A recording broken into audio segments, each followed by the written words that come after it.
اعوذ باللہ من الشیطان الرجیم بسم اللہ الرحمن الرحیم رب یسر ولا تعسر وتمم بالخیر آمین یا رب العالمین۔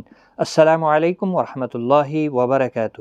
مخارج کی تفصیل، آج کا جو لیسن ہے مخارج کے لغوی معنی، نکلنے کی جگہ، اور اصطلاح تجوید میں جس جگہ سے حرف ادا ہوتا ہے اسے مخرج کہتے ہیں۔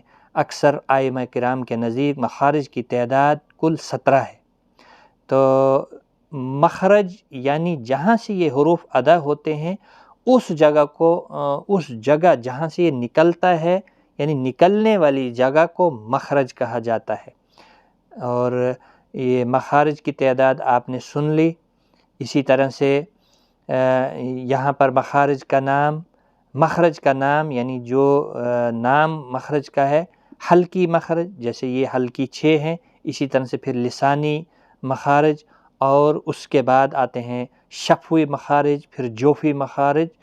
اس طرح سے حروف یہاں پر لکھے گئے ہیں، حروف کے القاب اور پھر ان کا مخرج یعنی ان کے مخارج یہاں پر ڈیفینیشن میں دیے گئے ہیں۔ تو پہلے ہم حروف حلقی کو سمجھیں گے۔ حمزہ، عین، ہا، غین، خا۔ حروف حلقیہ 6 ہیں، اور پہلا جو حمزہ ہے ان کا ایک مخرج ہے، اقصی حلق یعنی حلق کا سینے کی طرف والا حصہ۔ پھر عین، ہا، یہ آپ نے یاد رکھنے ہیں۔ وسط حلق یعنی حلق کا درمیانی حصہ۔ غین، خا، ادنائے حلق یعنی حلق کا منہ کی طرف والا حصہ، یعنی سٹارٹنگ پوائنٹ آف تھاٹ۔ تو یہ کلاس ہم نے اس سے پہلے والی جو کلاس ہے اس میں شکلوں کے ذریعے سے دکھایا ہے کہ یہ حروف حلقی تمام حروف کہاں سے ادا ہوتے ہیں۔ تو وہ بھی آپ دیکھیں، جس نے وہ کلاس نہیں دیکھی پہلے اس کو دیکھیں، پھر یہ یہاں پر دیکھیں۔ لسانی مخارج، قاف اور کاف، پہلی کیٹیگری میں قاف اور کاف، ان کا مخرج الگ الگ ہے، لیکن ان کو کہتے ہیں حروف لہویہ۔ زبان کی جڑ اور اس کے مقابل اوپر کا تالو، زبان کی جڑ، اس کے مقابل اوپر کا تالو، اور تھوڑا سا فاصلے پر آگے کاف ادا ہوتا ہے۔ زبان کی جڑ کچھ اوپر کا حصہ، یعنی کچھ سینٹی میٹر اوپر آنا ہے تو وہاں سے کاف ادا ہوتا ہے، اور اس کے مقابل اوپر کا تالو، یہ اس کا مخرج ہے۔ تو جب ہم آگے مشق کریں گے تو انشاءاللہ آپ کو یہ ذہن میں ہوں گے تو مشق بھی آسان ہوگی۔ تو اس کے بعد آتا ہے جیم، شین، یا، جن کو حروف شجریہ کہتے ہیں۔ زبان کا بیچ اور اس کے مقابل اوپر کا تالو۔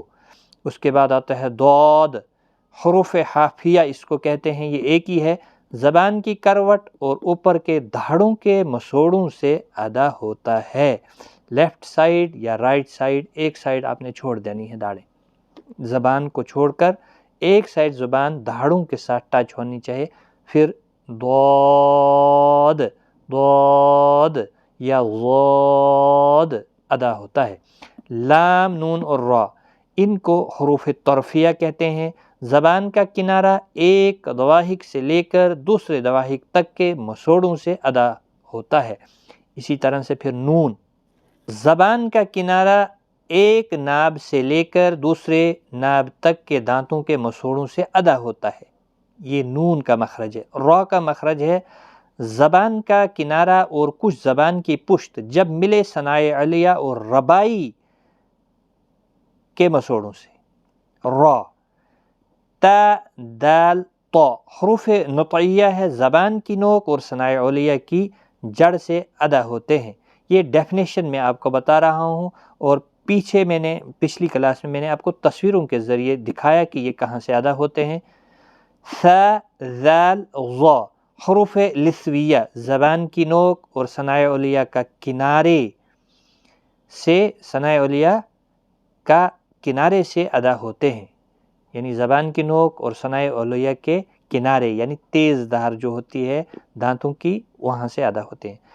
پھر آتے ہیں زا، سین، صاد، حروف صفیریہ ان کو کہتے ہیں، ان کو سیٹی کی طرح تھوڑا تیز پڑھا جاتا ہے۔ پھر صفیریہ، زبان کی نوک سے جب اوپر نیچے کے اگلے دونوں دانت آپس میں ملے، زا، سین، صاد، اس طرح سے ادا ہوتے ہیں۔ اور یہاں پر اب شفوی مخارج شروع ہوئے، ف، ب، میم، واو، جن کو حروف شفویہ کہتے ہیں۔ ثنائے علیہ کا کنارہ اور نیچے کے ہونٹوں کا تری والا حصہ، جو میں نے آپ کو پچھلی کلاس میں بھی کہا، ف ادا ہوتا ہے۔ ب، تری والے حصے سے یہ بھی ادا ہوتا ہے، دونوں ہونٹوں کی تری کا حصہ، یعنی دونوں ہونٹوں کو ملا کر جہاں تک ہونٹ تر ہوتے ہیں وہ والا حصہ ملا کر با ادا ہوتا ہے۔ میم، دونوں ہونٹوں کی خشکی کا حصہ، یعنی تری کے بعد جب خشکی شروع ہوتی ہے وہاں سے میم ادا ہوتا ہے۔ واو، دونوں ہونٹوں کی گولائی سے ادا ہوتا ہے، یعنی جب واو کو ادا کرتے ہیں تو ہونٹ گولائی اختیار کرتے ہیں۔ حروف جوفیہ، جوفی مخرج، حروف جوفیہ حروف مدہ بھی ان کو کہتے ہیں، اور ان کو حروف ہوائیہ بھی کہتے ہیں۔ جوف دہن یعنی منہ کا خلا، یعنی منہ کے جو ایمپٹی سپیس ہوتا ہے وہاں سے ادا ہوتے ہیں۔ الف، واو اور یا۔ خیشوم، گنہ کو کہتے ہیں، یعنی گنہ جب ادا ہوتا ہے تو خیشوم یعنی ناک کا بانسا، اس سے گنہ ادا ہوتا ہے، یعنی زبان تالوں کے ثنائے علیہ کے جڑ کے ساتھ ٹچ ہو کر ناک میں گنگنی آواز جب نکلتی ہے تو خیشوم ہوتا ہے، یعنی پھر گنہ ہوتا ہے، جیسے ان، یہ جو منہ کے ذریعے سے آواز بند اور ناک کے ذریعے سے گنگنی آواز نکلتی اس کو گنہ کہتے ہیں۔ تو مجھے امید ہے کہ آپ کو اس لیسن میں یہ سمجھ آ گئی ہوگی، اور ہم نے ان کو یاد رکھنا ہے۔ انشاءاللہ اگلی کلاس جو ہوگی وہاں پر مشق ہوگی، مشق بھی ہوگی، اور ساتھ ساتھ میں پھر سے دوبارہ بھی رپیٹ ہم کریں گے، لیکن اس کے بعد انہی حروف تہجی کے صفات بیان ہوں گے اگلے لیسن میں۔ تو آج کی اس ویڈیو میں اتنا ہی، خدا حافظ۔